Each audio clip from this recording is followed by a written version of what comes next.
আসসালামু আলাইকুম, কেমন আছেন সবাই? আশা করি ভালো আছেন। আজকে আপনাদের জন্য নিয়ে এসেছি বাসমতি চালের চিকেন দম বিরিয়ানি। তো এই রেসিপিটা আমি কিভাবে তৈরি করে থাকি সেটাই আজকে আপনাদের সাথে শেয়ার করব। আমি এখানে দেখুন নিয়েছি মুরগির বুকের মাংস। এখানে 1 কেজি পরিমাণ মুরগির মাংস আছে। এখানে লেগ পিস এবং বুকের মাংস দুইটাই নিয়েছি। এখানে মশলা দিয়ে দিচ্ছি, কি দেখিয়ে দিচ্ছি। এখানে গোলমরিচ, লবঙ্গ, এলাচ, দারচিনি এগুলো দিয়ে দিলাম। তারপরে দিয়ে দিচ্ছি আদা রসুন বাটা 2 টেবিল চামচ, হাফ টেবিল চামচ জিরা বাটা, ধনিয়া গুঁড়া দিয়ে দিলাম, হলুদ মরিচ দিয়ে দিয়েছি 1 চামচ মতো, গরম মশলার গুঁড়া, তারপরে গুঁড়া দুধ দিয়েছি 2 টেবিল চামচ, তারপরে দিয়েছি লেবুর রস। যাদের টক দই আছে টক দই থাকলে টক দইটা ব্যবহার করবেন। আমার কাছে ছিল না, এই জন্য আমি এর বিপরীত যেটা ব্যবহার করা যায় সেটাই ব্যবহার করেছি, গুঁড়া দুধ আর লেবু দিয়ে। মাংসটা আমি সুন্দরভাবে ম্যারিনেট করে মাখিয়ে নিয়েছি। আর এখানে বাসমতি চালটা ভিজিয়ে রেখেছি আমি কিছু সময় ধরে। এখন আমি চুলায় চলে যাচ্ছি। চুলায় একটি প্যান বসিয়ে তেল দিয়ে দিয়েছি পর্যাপ্ত পরিমাণে। আমি এই তেলেই সম্পূর্ণ রান্নাটা করব। এখানে আমি আলু দিয়ে দিয়েছি। বিরিয়ানি যেহেতু রান্না করব, দম বিরিয়ানি, সেই জন্য আলু দিয়েছি। আলুটাকে আমি একটু সিদ্ধ করে নিয়েছি। তারপরে আমি এই যে তেলের মধ্যে ভেজে নিচ্ছি। আলুটাকে একদম লাল করে ভেজে নেবেন, তাহলে এটা খেতে বেশি সুন্দর লাগে।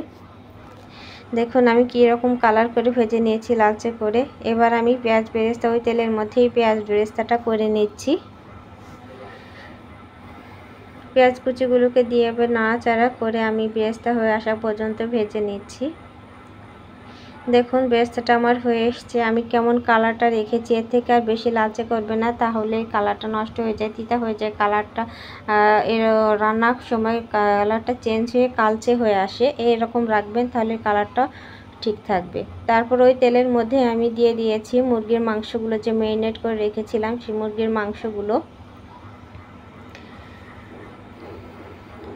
মাংসগুলোকে দিয়ে তারপরে দিয়ে দিচ্ছি এখানে লবণটাকে দিয়ে আরও সুন্দরভাবে আমি মিশিয়ে ঢাকনা দিয়ে ঢেকে মুরগির মাংসটাকে আমি রান্না করে নিয়েছি। এখন এর উপর দিয়ে দিব আপনার পেঁয়াজের বেরেস্তাটা দেওয়ার পরে আমি মুরগির মাংসটা যখন এরকম তেল ছেড়ে সুন্দর কষানো হয়ে যাবে, আর কিছুক্ষণ আমি রান্না করে নিব এটা ঢাকনা দিয়ে ঢেকে। তাহলে পেঁয়াজের বেরেস্তার যে একটা ফ্লেভার সেটা মাংসের মধ্যে চলে যাবে, তাহলে এটা খেতে আরও বেশি মজার হয়। তাই আমি ঢাকনা দিয়ে ঢেকে রান্না করে নিয়েছি কিছু সময় ধরে। এখন আমি মাংসটা রান্না হয়ে গিয়েছে, এখন তার মধ্যে দিয়ে দিয়েছি। দেখুন মাংসটা যখন রান্না হয়ে যাবে তখন এই সিদ্ধ ভাজা আলুগুলো এরকম দিয়ে মশলার সাথে মিশিয়ে নাড়াচাড়া করে মিশিয়ে নেবেন। তারপরে এই মাংস থেকে যে তেলটা বের হয়েছে, কিছুটা তেল আমি এরকমভাবে উঠিয়ে নিয়েছি। এই তেলটা কী কাজে ব্যবহার করছি আমি আপনাদেরকে পরে দেখিয়ে দিব। এখানে আমি শাহি জিরা, স্টার অ্যানিস, এলাচ, কালো এলাচ, গোলমরিচ এগুলো সব কিছু, লবণ, তেল সব পানির মধ্যে দিয়ে দিয়েছি। ওখান থেকে কিছুটা পানি আমি উঠিয়ে নিয়েছি। এখন এই পানির মধ্যে দিয়ে দিয়েছি 2 টেবিল চামচ পরিমাণ গুঁড়া দুধ। তারপরে কি দিয়ে দিচ্ছি আপনাদেরকে বলে দিচ্ছি। 1 টেবিল চামচ ঘিটাকে দেওয়ার পর এর মধ্যে দিয়ে দিলাম 1 টেবিল চামচ কেওড়া জল আর গোলাপ জল। এটা মিশিয়ে আমি রেখে দিলাম।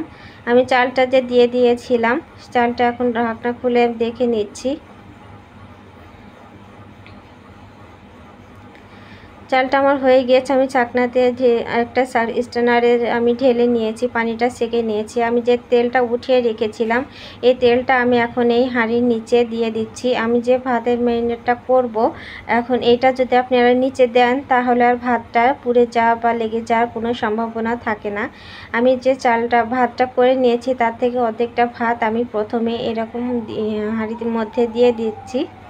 দিয়ে তারপরে ভাতটা আমি সুন্দরভাবে সমান করে দিচ্ছি চামচের সাহায্যে। তারপর যে মাংসটা রান্না করে রেখেছিলাম ওই মাংসটা আমি দিয়ে দিলাম। তারপরে দিয়ে দিচ্ছি সেই দুধের মিশ্রণে সব কিছু যে গুলিয়ে রেখেছিলাম সেটা। তারপরে দিয়ে দিচ্ছি পেঁয়াজের বেরেস্তা, তারপর দিয়ে দিচ্ছি আলু বোখারা, তারপর অর্ধেক যে ভাতটা ছিল সেটা আমি আবারও এর ওপর দিয়ে লেয়ার করে দিয়ে দিচ্ছি। আমি এক লেয়ারে এইটা করেছি, আমি দ্বিতীয়বার করিনি, কারণ আমি অল্প করে করেছি, দ্বিতীয়বার করার সেই জন্য একবারই করে নিয়েছি। আর বাদবাকি যে দুধটা ছিল সেটা আমি উপর থেকে দিয়ে দিয়েছি, এটা উপরের অংশে। তারপরে পেঁয়াজ বেরেস্তা দিয়ে আমি চুলায় দিয়ে দিয়েছি, আস্তে করে দমে আমি বসিয়ে দিয়েছি 20 মিনিটের জন্য। আর যে সিদ্ধটা ছিল সেটা লবঙ্গ দিয়ে আটকিয়ে দিয়েছি। 20 মিনিট পর আমি চুলা থেকে নামিয়ে আপনাদেরকে দেখিয়ে দিচ্ছি, দেখুন কতটা সুন্দর ও ঝরঝরে হয়েছে। নামিয়ে পরিবেশন করে দেখাচ্ছি কতটা সুন্দর ও লোভনীয় হয়েছে। আমার এই রেসিপিটি যদি আপনাদের ভালো লেগে থাকে প্লিজ লাইক, কমেন্ট, শেয়ার ও সাবস্ক্রাইব করতে ভুলবেন না। আর কাজটি যদি করে থেকে থাকেন তাহলে আপনাদেরকে অসংখ্য ধন্যবাদ। তাহলে এখানেই বিদায় নিচ্ছি। আল্লাহ হাফেজ।